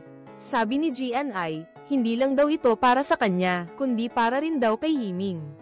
pero kinumbinsi niya si Yiming na ipaubaya na lang kay Hengji. Hindi na nakipagtalo si Yiming at hinayaan na lang si Jian Ai na magdesisyon. Sa mahalagang sandaling iyon, biglang naalala ni Jian Ai ang lahat ng ginawa ni Hengji sa kanya, kasama na ang mga kasinungalingan nito at ang payo ni Ying. Nagdesisyon siyang tanggihan ang alok ni Hengji. Pagkatapos pumirma ni Jian Ai sa kontrata sa kapartner niya, nalaman ni Juliet na may relasyon pa rin ang asawa niya sa dating kasintahan nito. Muli na naman akong nagpakiusap sa kuya ko na ayusin si Jian Ai. Sabi ni kuya, hiwalay na raw si Jian Ai sa asawa niya. Ano pang ipinag-aalala mo? Kahit ganon ang sinabi ko. Pero sa huli, nagpasya pa rin siyang tulungan ako. Hindi nagtagal, nakatanggap si Jian Ai ng tawag mula sa inspector ng kumpanya ng kuya ko. Juliet, sabi nila, may malaking problema raw sa kargamento na ipinadala niya. Sa ngayon, nakakulong daw ito sa customs. Nagtataka ang pinsan ko, sabay-sabay daw ginawa ang mga kargamento. Bakit sa kargamento na to lang nagkaproblema? Agad na nagpadala ng 2 tao sa pabrika para mag-inspection pero walang nakitang problema. Pagkatapos, tinawagan ni Jian Ai ang kapatid ni Juliet. Sinabi niyang hindi sa kanila ang problema. Sinabi niyang dinala na niya ang produkto sa mga eksperto para suriin. Ang insidenteng ito ay nagdulot ng malaking pagkalugi. Hindi lang nila hinihingi kay Jian Ai na isauli ang pera, kundi pinagbabayad pa siya ng 200,000 dolyar. Kung hindi, kakasuhan siya. Napakalaking halaga nito para kay Jian Ai. Dagdag pa ang pera na kakapuhunan lang niya. Halos malugi na siya. Determinado pa rin si Jian Ai na linawin ang bagay na ito. Alam ni Tony na malapit ng kumandidato si Hengji bilang chairman, kaya nagbigay siya ng kaakit-akit na kondisyon, nangakong ililipat ang lahat ng kanyang kliyente sa Hilagang Amerika kay Hengji. Hindi maintindihan ni Hengji kung bakit si Tony, na laging mahalaga ang interes, ay naging bukas palad. Ngunit nang marinig niyang gusto nitong aidmanda niya si Jian Ai, doon lang nalaman ni Hengji na para sa kapatid niya ito. Gayunpaman, kusang loob pa rin siyang nahulog sa bitag ng tubo. Sabi ni Tony, mula ngayon, magiging tapat na kliyente niya siya. Ninakaw ni Jian Ai ang mga lihim ng negosyo ni Hengji, kaya nakipag-ugnayan sa akin para makipagtulungan di nagtagal. Nakakuha si Jian Ai ng abiso na kinasuhan siya ng kumpanyang Hengji. Hindi niya akalain na kaya niyang maging ganito kakapal ang mukha. Binigyan lang siya ng kalaban ng 15 araw para magbigay ng ebidensya. Galit na galit si Jian Ai at sinabihan si Hengji na isa siyang duwag. Pinagsisihan niyang minahal niya ito. Nanahimik lang si Hengji. Kanina lang, binigyan niya si Wenzin ng isang importanteng dokumento. Pinakiusapan niya itong ibigay kay Jian Ai. Makakatulong ang dokumentong iyon para makamit ni Jian Ai ang hustisya. Dahil laging nakabantay si Tony, hindi siya basta makapagpakita. Ipinagbili niya kay Wenzin na huwag itong sasabihin sa iba. Pero hindi naman ito ibinigay ni Wenzin kay Jian Ai. Sa kabilang banda, sinabi ni Jian Ai sa abogado na peke ang kontrata ng kapatid ni Juliet sa Hengji, dahil noong Marso pa lang ay pumirma na ito ng kontrata sa kanya. Sabi ng abogado, ang kapatid ni Juliet ang pinakamahalagang saksi ngayon. Sabi ni Jian Ai, hindi siya tutulong dahil kamakailan lang ay kinasuhan din siya nito. Pagkatapos, pinuntahan niya ang kapatid ni Juliet para sabihin ang layunin niya at pakiusapan itong tumstigo. Mahigpit pa ring hinihingi ng kabilang partido na bayaran siya ni Jian Ai. Sa huli, nagkaroon sila ng main-itang pagtatalo. Hindi inamin ni Jian Ai na kasalanan niya ang kargamento. Kasabay nito, tumatakbo si Yiming para tulungan si Jian Ai na mag-imbestiga sa proseso ng pagpapadala ng kargamento ng kapatid ni Juliet. Nabasa ito kaya nasira. Ngayon, ang pinakamalaking problema ni Jian Ai ay ang kaso laban kay Hengji at ang bayad pinsala na 200,000 dolyar. Sabi ni Yiming, ibebenta na lang daw niya ang pabrika para tulungan siya. Sa sandaling ito, hindi sinasadyang nakita ni Yiming ang mga salitang Ingles sa damit niya. Bigla siyang nagkaroon ng ideya. Ang nilalaman ng mga salita ay ang album ng isang Japanese singer. Inilabas noong Marso taong 1979, samantalang ang ebidensyang ibinigay ni Hengji ay noong Enero. Hindi maaaring malaman ng mga disenyo ng kumpanya ng kapatid ni Juliet ang Lyrico. Pinapatunayan nito na peke ang kontrata nila. Muling nailigtas ni Yiming si Jian Ai. Ang perpektong ebidensya ay nakalantad sa harap ni Hengji. Wala siyang nagawa kundi bawiin ang kaso. Matapos manalo sa kaso, dinala ni GNI ang lahat ng ebidensya para hanapin ang kapatid ni Juliet para patunayan na hindi niya kasalanan ang sirang kargamento. Pagkarinig nito, medyo nagalit ang kausap ni GNI. Sinabi niyang matutulungan niya itong gumawa ng bagong kargamento para makabawi ang pagkalugi sa loob ng 10 araw. Pagkarinig niya nito, nakalimutan na niya ang sinabi ng kapatid niya. Pumayag siyang makipag-ugnayan sa pangmatagalang negosyo kay GNI. Pagkalipas ng kalahating taon, pinalawak na ni GNI ang modelo ng kumpanya, kasabay ng mabilis na pag-unlad ng kumpanya. Patuloy na kumukuha ng mga talento si GNI. Ang una niyang pinili ay si Liang Bing. Nagbigay siya ng magandang alok para kunin siya. Siyempre, papayag si Liang Bing na sumali sa kumpanya ni GNI. Pagkatapos nito, ang buong sistema ng pamamahala ng kumpanya ay binago. Pinayuhan ni GNI ang pinsan niya na magsika para raw makasabay ito sa kasalukuyang trabaho. Sabi ng pinsan niya, gusto raw nitong dalhin ang kapatid niya mula sa probinsya para magtrabaho rito. Dahil magkapamilya naman daw sila, mariing tumanggi si GNI sa kanya. Hindi niya makalimutan ang mga nangyari noon. Hindi nagtagal, nagkamali ang pinsan niya dahil hindi siya sanay sa bagong sistema ng pamamahala. Hindi niya sinasadyang nabura ang mga dokumento ng kliyente. Mahahalagang kliyente ni Liang Bing na pinaghirapan niya ng kalahating buwan. Sa harap ng mga batikos ni Liang Bing, nagmamayabang sila bilang pamilya at hinihiling kay GNI na ayusin ito. Sabi pa nila simula nang lumaki ang kumpanya, sobrang malas ko raw. Umaasa silang ipawalang bisa ng kumpanya ang sistema ng pamamahala. Walang magawa si GNI, dahil sa pag-unlad ng panahon, hindi dahil sa malas ko. Ang alam ko lang ay tumayo sa lugar at hindi nagsisikap mag-aral. Pumanaw na si Tatay Hengji. Bago siya mamatay, sumulat siya ng testamento na nag-iiwan ng 40% ng shares sa kanyang kuya. Si Hengji ay makakakuha lamang ng 20%, ang natitira ay hahatiin sa 2 asawa. Hindi nasiyahan si Hengji at ang kanyang ina sa resulta. Malinaw na mas mataas ang kanyang mga marka kaysa sa kanyang kapatid. Di nagtagal, nagdaos ang kumpanya ng pagpupulong ng Board of Directors para bumoto para sa bagong chairman. Dati nang sumang-ayon si Tony na iboto si Hengji, ngunit sa mahalagang sandali, ibinoto niya ang kanyang kapatid. Sa huli, ang kanyang kapatid ang naging bagong chairman ng kumpanya. Nang malaman ni Juliet ang balita, umuwi siya at itinakwil ang kanyang kapatid. Sa kanyang galit, ipinahayag ng kanyang kapatid na ititigil na niya ang pagtustos sa kanya. Wala na siyang ibang mapupuntahan kaya napunta siya sa bahay ni Hengji. Hindi nagtagal, nagtulungan ng 2 nakatatandang kapatid. Hindi alam ni Hengji kung bakit nakipagtulungan sa kanya ang isa. Dahil bago siya mamatay, wala pang nagawa ang ama para sa kanya. Gusto ng kapatid ni Juliet na palagwin ang negosyo ng minahan sa Hilagang Amerika. Ngunit kailangan niyang suhulan ng mga lokal na opisyal para makakuha ng lisensya. Sa ngayon, mahigpit ang bansa sa korupsyon. Kaya bago mamatay si Hengji, hindi pa niya ito nagawa. Pagkarinig nito, pumayag agad si Hengji na tulungan ang kausap niya. Pero nang makipagkita siya sa mataas na opisyal, humingi ito ng $1.5 milyong.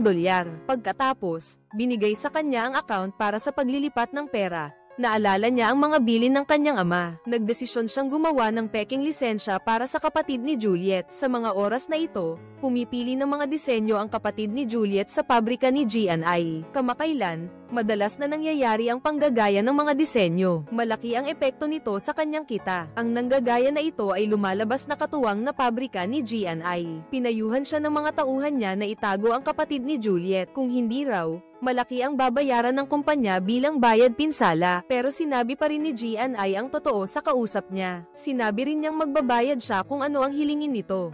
Hindi nagalit ang kapatid ni Juliet, sa halip pinuri pa siya. Mas matapang at tapat daw siya, at hindi rin niya kailangan ng bayad pinsala, dahil ang disenyo raw niya ay kinopya rin mula sa iba. Di nagtagal, nakita muli ni GNI si Wenzin matapos marinig ang kwento ni Liang Bing. Doon niya nalaman na sinibak si Wenzin ni Hengji. Parang niloko niya si Hengji. Biglang naalala ni GNI yung natanggap niyang package 1 taon na ang nakalipas. Kahit walang pangalan yung nagpadala, pero parang sulat kamay ni Wenzin yung nasa loob. Kaya akala niya tinutulungan siya ni Wenzin. Kaya pala siya natanggal sa trabaho, kasi nalaman ni Hengji na palihim na. Ikinukwento ni Wenzin kay Juliet ang mga nangyayari sa kanya. Hindi alam ni Jianai na si Hengji pala ang tumulong sa kanya. Inimbitahan pa niya si Wenzin na magtrabaho sa kanya para pasalamatan ito. Kinabukasan, natuklasan ng kapatid ni Juliet na niloko siya ng kapatid ni Hengji para makaganti. Nagpahanap ka ng taong gagamit ng totoong lisensya para suhulan ng opisyal para ay pakulong ang kapatid mong si Hengji. Pagkatapos noon, si Hengji na ang naging chairman. Nabasa ni Jianai ang balita na si Hengji na ang naging chairman ng kumpanya. Naalala niya ang pangako noon na kapag naging chairman na siya, bibigyan niya siya ng engranding kasal. Pero ngayon, wala siya. Ang bilis talaga ng panahon. Pagkatapos ng maraming paghihirap, nakalikha si Jianai ng sarili niyang brand ng damit. Sa bulwagan, matagal nang naghihintay ang lahat pero wala pa rin ang dalawang bida. Hindi mapakali si Yi kaya lumabas siya para tignan si Juliet. Sumunod din ako sa kanya, at gaya nga ng hinala ko, nasa lobby sila ng hotel. Kusang tinawag ni Juliet ang kasintahan niya, tapos sumandal kay Hengji, sinasabing sila'y magkasama na. Natigilan si Jianai ng ilang sandali pero hindi niya nakalimutan ang mahalaga ngayong araw. May sinabi siyang ilang bagay kay Juliet tapos pumasok sa bulwagan para magsalita. Tinanong ng mga reporter si Jianai kung bakit niya piniling makipagtulungan sa Hengji Group. Sabi ni Jianai, matagal na silang magkaibigan ng direktor ng Hengji. Natural lang napiliin niya si Jianai. Ang mga sinabi ni Jianai ay nakaantig kay Hengji, kaya hindi siya nakapagsalita. Pagkatapos, nagkaroon ng fashion show kung saan si Juliet. Pagkatapos ng pagtatanghal, opisyal na nagtapos ang paglulunsad. Sa gitna ng mga tao, may isang babaeng nakasuot ng sunglasses. Nagmamadali siyang umalis. Nang gabing iyon, nagdaos ng salo-salo ang kumpanya. Itinulak si Yiming sa swimming pool ng mga magagandang babae. Sinamantala ni Hengji ang pagkakataong ito para kausapin si Jianai. Inalok niya itong dalhin sa dalampasigan. 2 taong maraming alaala na dapat balikan. Pero ang totoo, para magpaalam sa nakaraan at magsimula ng bagong relasyon. Habang naglalakad sila, nakakita sila ng kotseng nakaparada sa gitna ng daan. Para ayusin ang kotse, bumaba si Hengji para tingnan ang sitwasyon, tapos sinunggaban siya ng 2 nakamaskara. Agad namang dinukot si Jianai ng 2 lalaki.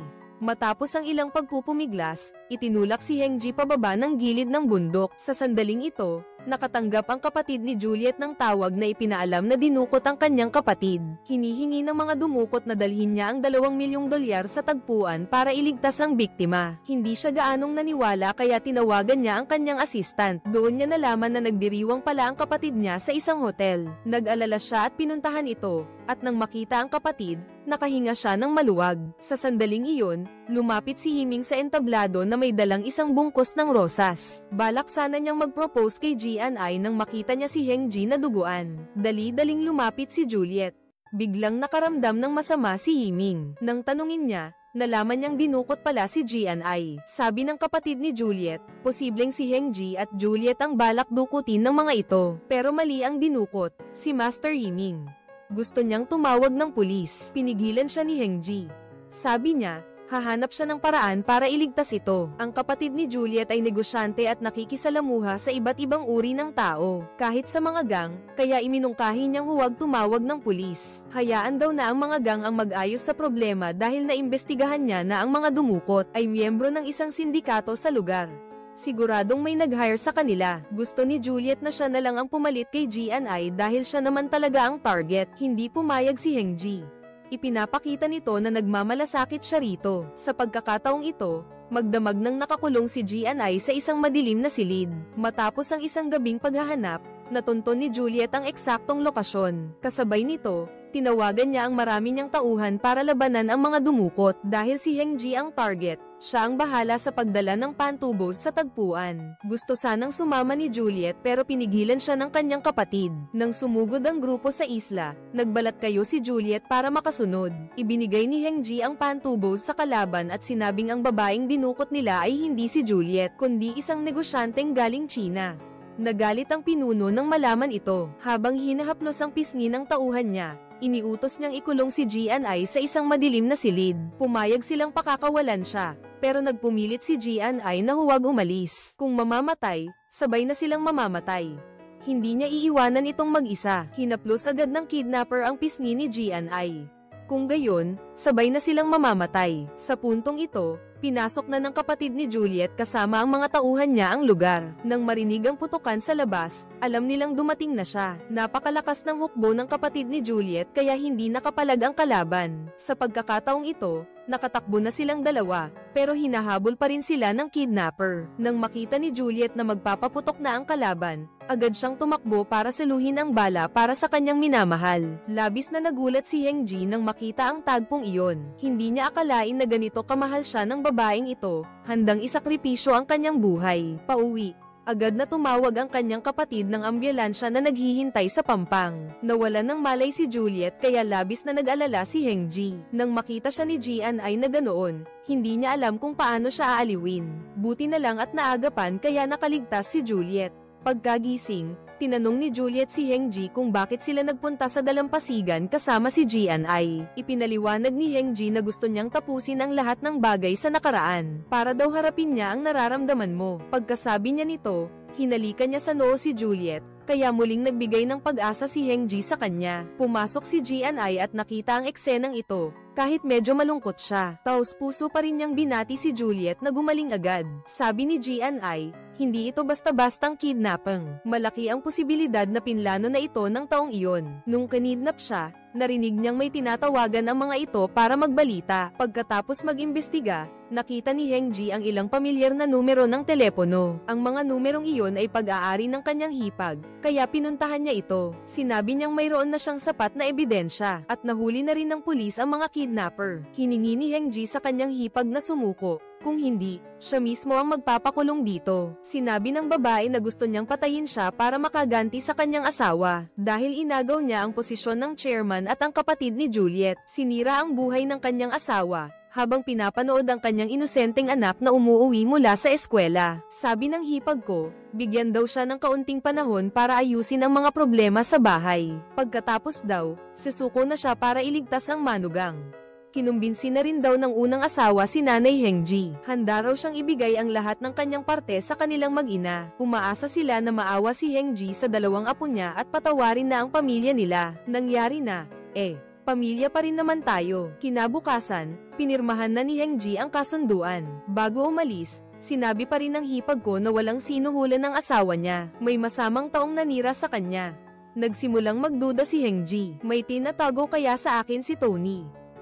Pagkatapos niyang tanungin ang mga tauhan niya, doon niya lang nalaman kung gaano katapat si Tony. Simula noon, sinimulan niyang ilihim kay Tony ang lahat ng nangyayari sa kumpanya. Makalipas ang ilang panahon, gusto ni Jian Ai na palawakin ang kanyang brand. Sa ibang bansa, ang una niyang pinili ay makipag-partner sa kapatid ni Juliet dahil matagal na silang magkanegosyo. Nang malaman ng kapatid ni Juliet ang pakay ni Jian Ai, masaya siyang pumayag na makipag-partner at sinabi pa niyang tutulungan niya ito. Nang malaman ni Heng-ji ang tungkol sa pabrika sa Timog Silangang Asya, inutusan niya ang kanyang mga tauhan na humanap ng paraan para malutas ito agad. Pagkatapos, pinuntahan ni Tony si Heng-ji. Malinaw ang layunin niya. Hinihiling niyang umatras si Heng-ji para makipag-partner siya kay Jian Ai. Tutal, matagal na raw siyang kliyente nito. Pagkarinig, agad tumanggi si Heng-ji. Sinigawan ni Tony na kung hindi dahil sa kanya, wala raw siya sa kinalalagyan niya ngayon. Bago umalis, nagdeklara pa siyang lalaban siya hanggang dulo. Pagkatapos, pinuntahan niya ang kapatid niya para magpaimbestiga ang halagang ipinuhunan ni Heng-ji sa kumpanya ng Jian Ai. Noong una, ayaw ng kapatid na babae na trader rin si Heng-ji. Pero nang malaman niyang nakikipagkumpetensya siya sa kanyang kapatid para kay Jian Ai, agad siyang pumayag na tulungan ang kanyang kapatid nang kumain sila ni Heng-ji. Sinasadya niyang itanong ang tungkol sa pakikipagtulungan niya kay Jian Ai. Si Heng-ji noon ay nag-iingat na sa magkapatid. Sinasadya nilang sabihin na nag-invest siya ng 6,500,000, kapatid ni Juliet. Puno ng kumpiyansa, nag-invest siya ng 7,500,000 sa kumpanya ng Jian Ai. Pero hindi nila alam na si Heng-ji pala ay nag-invest ng 8 milyon. Kaya naman, nahulog sa patibong ang kapatid ni Juliet at nawala ang negosyo. Pagkalipas ng ilang araw, nag-propose si Yiming kay Jian Ai sa harap ng lahat ng empleyado ng kumpanya. Sa kabutihang palad, pumayag si Jian Ai sa pagkakataong ito. Ito ang pinakamasayang sandali sa buhay ni Yiming. Nang malaman ni Wenzin ang balita,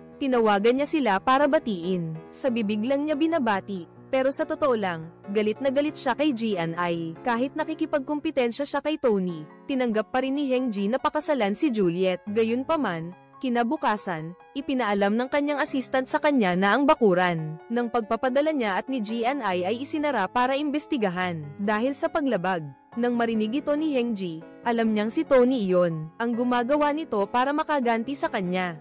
Natanggap ni Jian-ai ang balita at agad na nagpunta sa ibang bansa para tulungan si Heng-ji na ayusin ito. Pagkatapos ng ilang araw na pagmamadali, pinayagan sila ng gobyerno na magpatuloy sa pagtatrabaho basta magbayad sila ng maltang 7 milyon. Labis na nagalit si Yiming nang marinig niya ito. Saan naman sila kukuha ng ganong kalaking pera? Sabi ni Heng-ji, siya na raw ang lulute sa problemang to. Pagkatapos, nagpatawag siya ng board meeting. Pero pinigilan siya ni Tony sa pamamagitan ng paggamit ng kanyang posisyon bilang shareholder. Sa huli, hindi pumayag ang mga shareholders na gumastos ng pera para ayusin ang problema. Pagkatapos, pinuntahan ni Tony si Jian-ai at sinabing lulutasin niya ang problema kung kapalit ng 30% ng shares ng kumpanya niya. Kahit pakiramdam ni Jian-ai na sobra-sobra ang hinihingi niya, wala na siyang ibang pagpipilian kaya balak na rin niyang pumayag. Nang maghahanda na siyang magsalita, nakatanggap siya ng tawag mula kay Heng-ji. Sinabi nitong natulungan na siya nitong ayusin ang lahat. Gayunpaman, nang tanungin ni Jian-ai kung paano niya ginawa, ayaw nitong sabihin. Muling nagpunta silang dalawa sa pamilyar na dalampasigan. Nagbigay ng yakap sa isa't isa bilang pamamaalam. Dahil ikakasal na silang dalawa, sa kasal ni Jian-ai, nakatanggap siya ng balitang nakakulong si Heng-ji. Muling kumirat ang puso niya, ngunit ngayon ang araw ng kasal nila ni Yiming. Hindi niya maaaring suklian ng pagtataksil si Yiming.